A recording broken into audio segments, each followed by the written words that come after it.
1920 წელს ჩინეთის ჩრდილოეთით ძლიერდება ახალი სახელმწიფო საბჭოთა კავშირი. რევოლუციამდე რუსეთის იმპერია ძალიან აქტიურად ერეოდა ჩინეთის საქმეებში, მაგრამ მაშინ ის იყო ერთ-ერთი სხვა სახელმწიფოებს შორის, რომელსაც უნდოდა ჩინეთის დამორჩილება.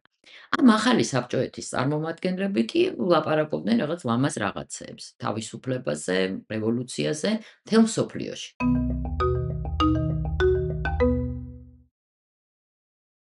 1920-იან წლებში საბჭოთა კავშირი ძალიან ყურადღებით აკვირდება აზიაში მიმდინარე პროცესებს.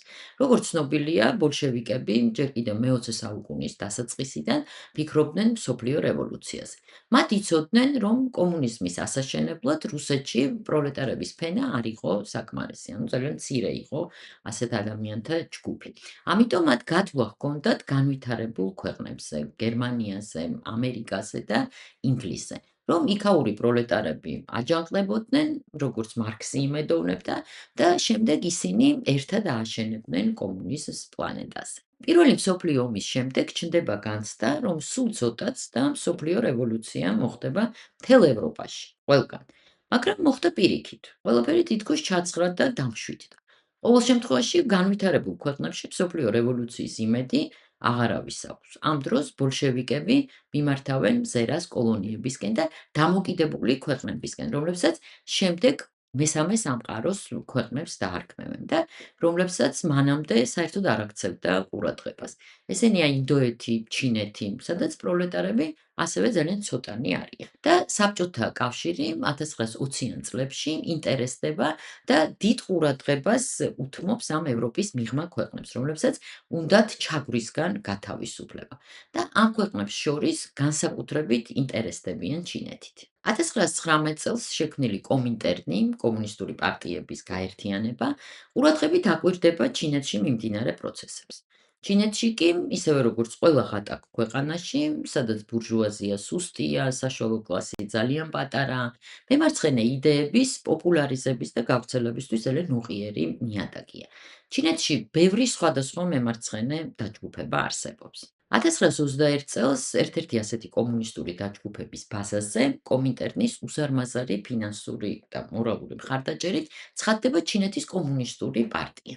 ამ ჯგუფის წევრებს შორის ერთ-ერთი არის მაო ძედუნი. ჩინელ კომუნისტებს ესმოდათ, რომ დიდი ძალა მათ არ ჰქონდათ. არ ჰქონდათ ფული, მათ დევნიდნენ, აპატიმრებდნენ და სიკვდილით სჯიდნენ. საბჭოთა კავშირის მხარდაჭერის გარეშე ისინი ვერ გადარჩებოდნენ.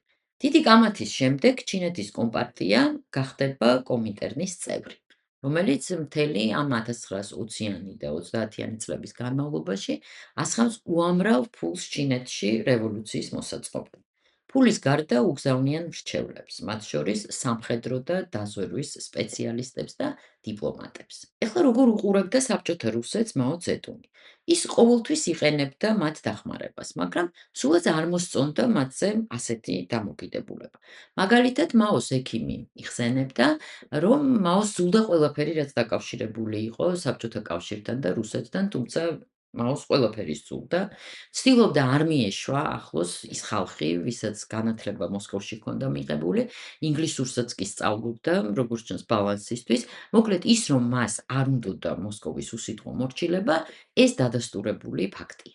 მაგრამ ამის დემონსტრირებას ახდენდა მხოლოდ იმ დროს, როდესაც შეეძლო და ასე იქნება მომავალშიც. 1938-39 წლებში საბჭოთა კავშირს და იაპონიას შორის შეტაკებებია. ამიტომ რუსეთიდან კომუნისტებზე არის ზეწოლა. მაგრამ ეს მაო ეშმაკობს ისე, თან ეთანხმება სტალინს, მაგრამ არ აგზავნის თავის ნაწილებს იაპონელებთან საბრძოლველად. მას აწყობს, რომ ჩანგაიში დამარცხდეს და იოლად ჩაიგდოს ხელში სხვა ტერიტორიების სამართავად. იმავდროულად რაღაც დროით საერთაშორისო სიტუაცია თავდაყირად დგება და საბჭოთა კავშირი უცებ ხდება გერმანიის მოკავშირე. ფორმდება მოლოტოვ-რიბენტროპის პაქტი. ჩინელებს ეს ვითარება ძალიან დააბნევს. მაოს მოლოდინიც აქვს, რომ სტალინი შეიძლება ისე მოექცეს ჩინელებს, როგორც პოლონელებს მოექცა და ქვეყნის ნაწილი დაუთმოს იაპონელებს, ხოლო ნაწილი აქციოს თავის პროტექტორატად. მაო ამაშიც ხედავს თავისთვის შესაძლებლობებს. საბჭოთა კავშირი მართლაც გააფორმებს იაპონიასთან ნეიტრალიტეტის პაქტს, მაგრამ გერმანელებთან შეთანხმებისგან განსხვავებით, აქ ჩინეთის გაყოფაზე ლაპარაკი არ იყო. ძალიან მალე ყველა ეს შეთანხმება კარგავს აზრს, რადგან გერმანია თავს ესხმის საბჭოთა კავშირს. 1945 წლის აგვისტოში საბჭოთა კავშირი ერთვება იაპონიასთან ომში. ირღვევა ის თავდაუსხმელობის პაქტი. არსებობდა მოლოდინი, რომ საბჭოთა ჯარები გაყიდნენ იაპონელებს და 3 თვეში დატოვებდნენ ჩინეთის ტერიტორიას. მაგრამ როგორც ჩვეოდათ, დათმულ დროს არ წავიდნენ, არამედ წავიდნენ მხოლოდ 1946 წლის გაზაფხულზე და დროის ამ მონაკვეთში ძალიან დაეხმარნენ მაო ძედუნს, რომ ძალაუფლება განემტკიცებინა. ჩან კაიში სულაც არ იყო მიმზიდველი მმართველი. მასთანაც კორუფცია, სასტიკი მმართველობა და ბევრი შეცდომაში შეყავს ამ კომუნისტურ იდეებს. შესაბამისად, კომუნისტებს დიდი მხარდაჭერა აქვთ.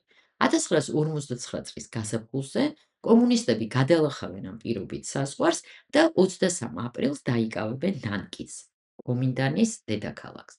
ჩანკაიში მიფრინავს ნანკინიდან, შემდეგ გემით მიცურავს შანხაიმდე და იქიდან თავის მხარდამჭერებთან ერთად ჩადის ტაივანის კუნძულზე. მაოს უნდოდა ბოლომდე მიყოლოდა ჩანკაიშის და გაენადგურებინა ის, მაგრამ საკუთარი ფლოტი არ ჰყავდა, სტალინს კი არ უნდოდა საერთაშორისო ურთიერთობების უფრო მეტად დაძაბვა და მაო ძედუნს გააჩერებს. 1959 წლის 1 ოქტომბერს პეკინში მაო გამოაცხადებს ჩინეთის სახალხო რესპუბლიკის დაარსებას და მალევე მთელ ჩინეთში იწყება ის, რაც ხდებოდა მანამდე ლოკალურად კომუნისტების მიერ კონტროლირებად ტერიტორიებზე.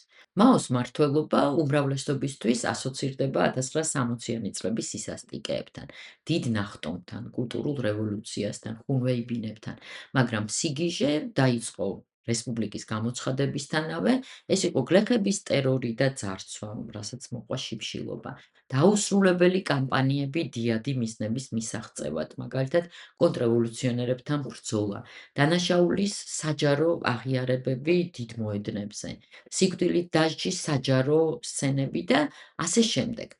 მაგრამ საინტერესოა, რომ ეს ყველაფერი ხელს არ უშლის მაოს, რომ აიშენოს მდიდრული რეზიდენციები, დაწყებული პეკინიდან, შემდეგ მთებში და ყველაზე კარგ ადგილებში.